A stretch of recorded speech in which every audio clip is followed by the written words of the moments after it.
Today, we will speak about a new segment of the mains, which goes by the name of internal security. Okay, two segments here. One is security. What are the security implications for India as a nation? And specifically here, in this segment of mains, the focus is upon the security implications coming from the internal forces of India. Yes, for a nation, security implications can be in two ways. What? One can be the concept of external security. One can be the concept of internal security.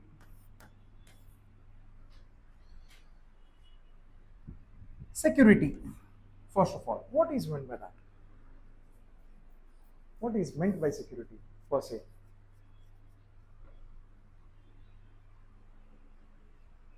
What do you understand by the term security?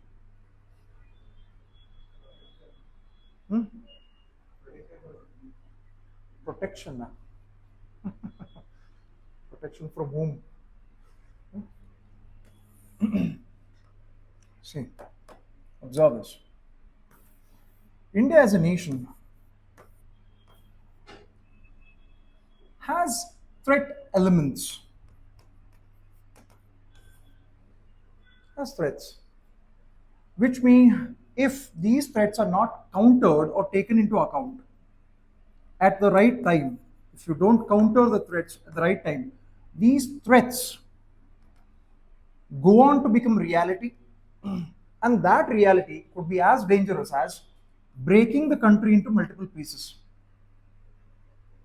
Or these threats could also be the cause of concern because they can also initiate civil wars, which are commonplace in multiple countries as of now.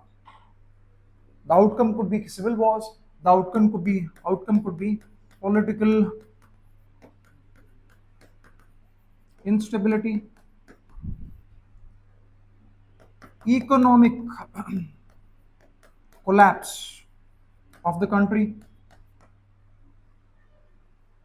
The threats can be multi-layered.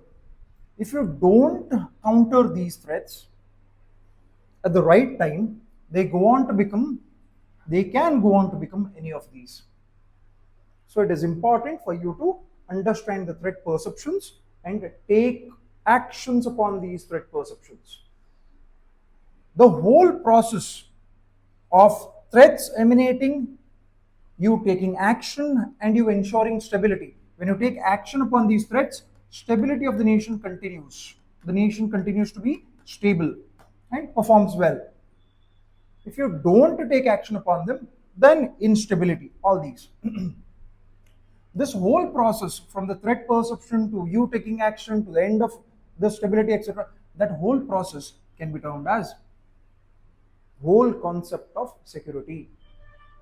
This is a very broad-based term.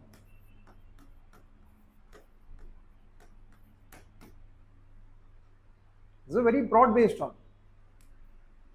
Security implications. Why is security important for a country? For all these reasons. What are the different kinds of problems that a country may face, and how do you how do you counter these problems?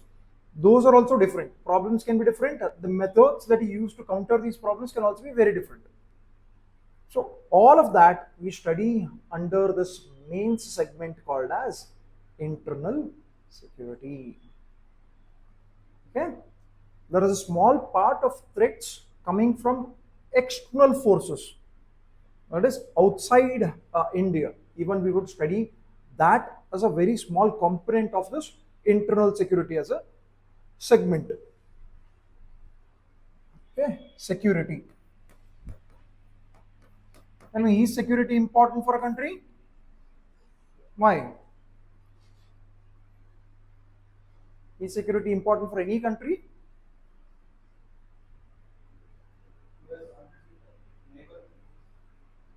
You have conflicts with the Is security important for a country? Pakka, yes, right. Yes, it is important. Why?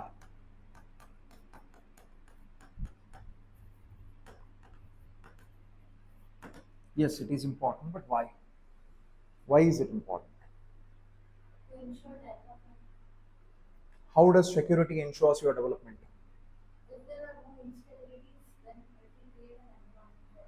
Okay.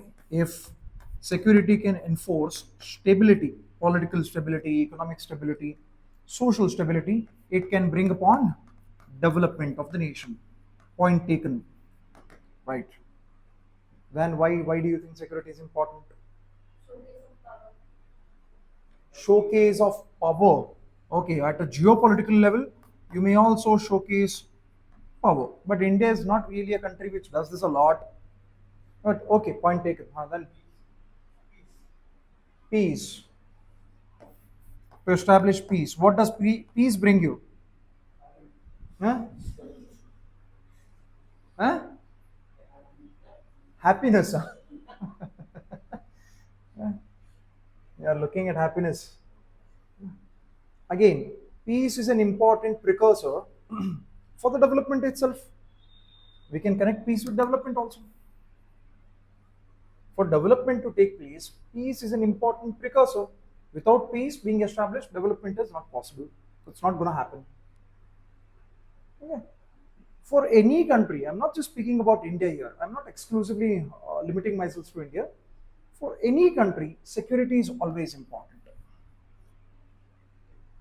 Security is always important. Okay.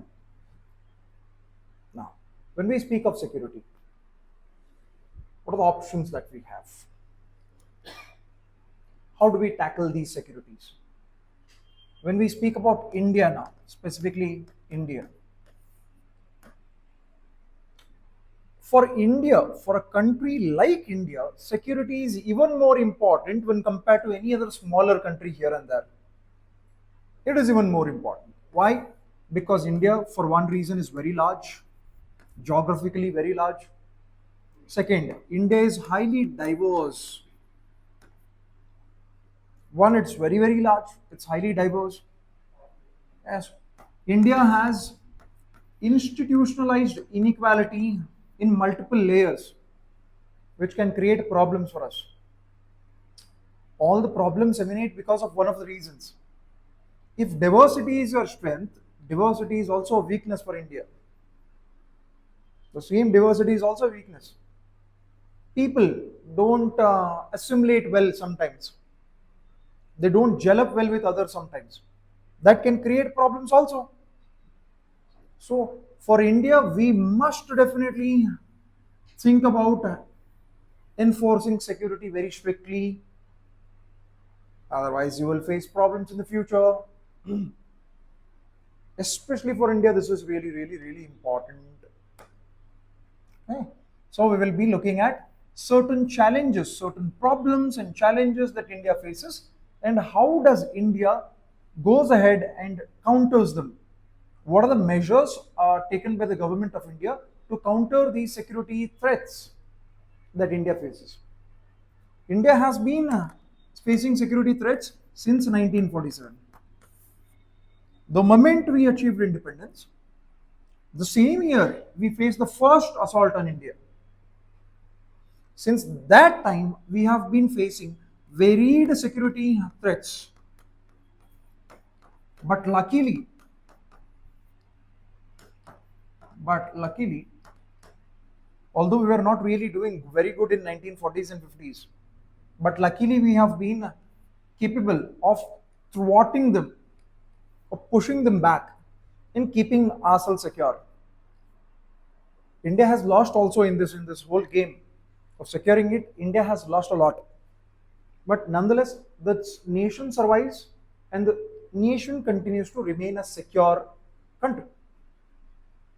That is what we have achieved in the last 75 years since independence. Okay, so we'll be speaking about all of that. Okay. First, let us understand what is internal security in a slightly better manner.